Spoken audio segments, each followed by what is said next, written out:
핸드폰 포렌식을 하면요, 그 핸드폰이 어느 장치에 연결이 된 적이 있는지 이런 것들이 나옵니다. 예를 들어 가해자가 핸드폰으로 촬영을 가지고 자기 컴퓨터로 옮겼어요. 그럼 어떻게 하냐? 핸드폰과 컴퓨터를 연결할 거지 않습니까? 그럼 몇 년 몇 월 며칠에 이 장치가 어느 장치랑 연결이 됐었다 라는 것도 포렌식을 통해 나옵니다. 그러니까 만약에 유포 여부가 걱정이 되거나 혹은 이 촬영물을, 불법 촬영물을 가해자가 다른 데 따로 백업해 둔 거 아닌가 걱정이 된다고 한다면 담당 수사관에게 반드시 이 사람이 이 핸드폰을 어느 장치, 어느 기기에 연결했었는지 그것도 확인해 주시고, 그 기기가 연결했던 장치가 확인이 되면 연결됐던 장치, 컴퓨터, 하드디스크도 반드시 확인해 달라 라고 요청하시는 게 좋을 것 같습니다. 네, 여러분 안녕하십니까. 검사 출신 형사전문 변호사 법무법인 A파트의 용성호 변호사입니다. 오늘은 몰카 피해자가 내 피해 사실을 알게 되었을 때 어떻게 대응을 하는 게 좋은지 설명을 드려보도록 하겠습니다. 저희도 많은 몰카 피해자분들과 상담을 진행을 하는데요, 그분들께서 가장 관심이 있어 하는 건 다른 게 아니라요, 내 영상이 완전히 삭제되는 겁니다. 그리고 유포가 됐는지 안 됐는지 확인하고, 만약에 유포가 됐다고 한다면 그런 것도 최대한 빨리 삭제 조치를 하는 거예요.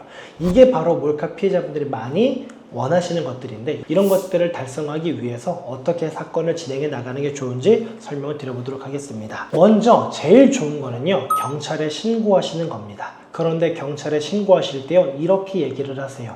제가 언제 몰카 피해를 입었습니다. 그럴 때 보통 몰카 촬영을 한 사람과 이런 것들을 특정을 하시는 게 좋아요.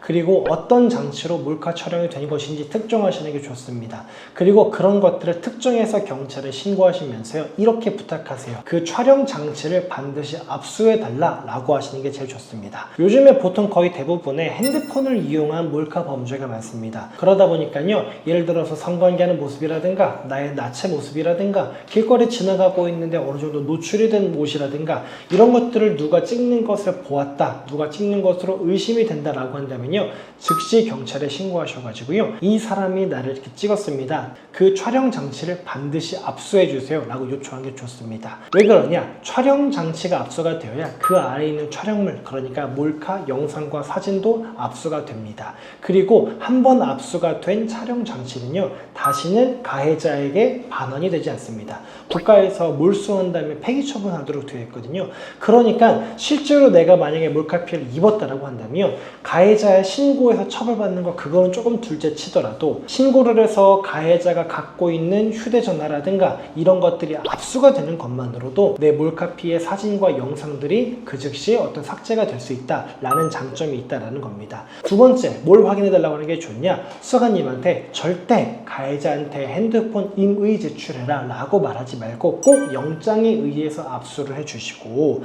그 사람 집에 가서 압수영장 집행해 주시되 그 사람이 평소 사용한 핸드폰 한 대만 있는지 아니면 여러 대가 더 있는지 확인해 주셔가지고, 만약에 핸드폰이 여러 대가 있는 경우에는 반드시 여러 대 핸드폰 모두 압수해 주세요 라고 요청드리는 게 좋습니다. 몰카 범죄를 저지른 많은 사람들은 실제로 핸드폰을 2대, 3대씩 사용하기도 합니다. 그래서 내가 정상적으로 전화하거나 연락하는 핸드폰이 하나가 있고요, 그렇게 범죄에 사용하는 도구로 있는 공기계들도 갖고 있는 경우가 있습니다. 그러니까요, 반드시 문제가 될 것 같다라고 하시면요, 담당 수사님께 상대방 핸드폰 총 몇 대 있는지 확인해 주시고 그런 것들도 모두 압수해 달라 라고 요청하는 게 좋습니다. 세 번째 요청하실 게 뭐냐면요, 핸드폰 포렌식을 하면요, 그 핸드폰이 어느 장치에 연결이 된 적이 있는지 이런 것들이 나옵니다. 예를 들어 가해자가 핸드폰으로 촬영을 가지고 자기 컴퓨터로 옮겼어요. 그럼 어떻게 하냐? 핸드폰과 컴퓨터를 연결할 거지 않습니까? 그럼 몇 년 몇 월 며칠에 이 장치가 어느 장치랑 연결이 됐었다 라는 것도 포렌식을 통해 나옵니다. 그러니까 만약에 유포 여부가 걱정이 되거나 혹은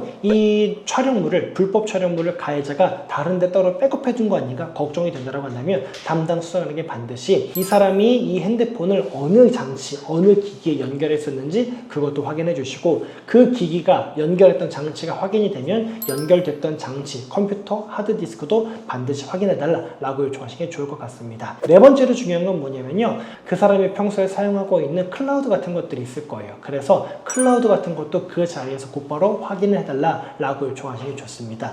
그러고 나서 유포 여부에 대해서 조사를 하고 유포된 영상물 삭제하는 겁니다. 그러니까 제가 지금 말씀드린 핵심은 뭐냐면요. 일단 촬영물 자체의 원본을 빨리 없애고 그런 다음에 유포 여부를 확인을 하고 유포된 게 있다고 한다면 유포된 영상물을 삭제하는 조치, 이렇게 세 단계를 거쳐서 가시는 게 좋을 것 같습니다. 만약에 영상을 삭제할 때 많은 분들께서 디지털 장의사 같은 거 많이 사용을 하세요. 근데 디지털 장의사가요 사실은 그렇게나 많은 어떤 실효성을 담보하고 있지는 않거든요. 그러니까 뭐 그렇게 하시기보다는요, 요즘에는 국가기관을 통해서 이런 것들이 많이 이루어집니다. 그래서 디지털 성범죄 피해자 지원센터라는 게 있습니다.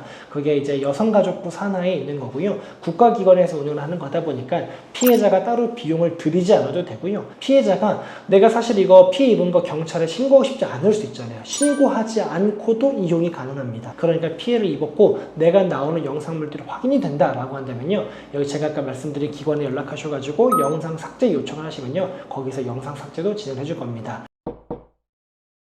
오늘 영상만 마무리 쳐보도록 하겠습니다. 몰카 범죄 피해자는요, 상대방과의 합의, 그것보다 중요한 게 뭐냐, 최대한 빨리 영상들이 확대되는 것들을 막는 거고요. 그리고 그 원본을 빨리 폐기 처분하는 거고, 유포 여부를 확인하고 유포된 게 있다면 삭제하는 겁니다. 그런데 그 첫 번째 단계는 뭘까요? 먼저 원본 촬영물 먼저 삭제하는 거, 제한하는 거. 그 다음에 두 번째가 유포 여부를 확인하는 거, 세 번째가 유포가 됐다고 한다면 유포된 영상을 삭제하는 거, 이 세 단계를 거쳐서 가야 되는데, 아까 말씀드린 것처럼 경찰에 신고하시면서요, 경찰은 제가 말씀드린 내용들 위주로 요청하셔가지고요, 원본이 재생산되고 확대되는 것, 이것부터 막으시는 게 좋을 것 같습니다. 오늘 영상 보시고요, 궁금한 점 있으시면요, 댓글 남겨주시면 답변 드리도록 하겠습니다. 고맙습니다.